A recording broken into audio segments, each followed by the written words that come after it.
ஓய் தண்ணி தூக்குற தங்கரதமே ஒன்னு தூக்கிட்ட வரலாமா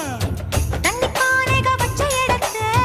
மாமா பார்வைக்கு தொடலாமா அடி குலுங்குது இடுப்பு குளிருது நெருப்பு பக்கம் வந்து தொடலாமா அந்த பேப்பல்ல இருக்கு மாப்புள்ள உனக்கு மந்திரிச்சு விடலாமா நெத்தி வேத்திருக்கு ஆசை காத்திருக்கு ஒன்னு ஜாட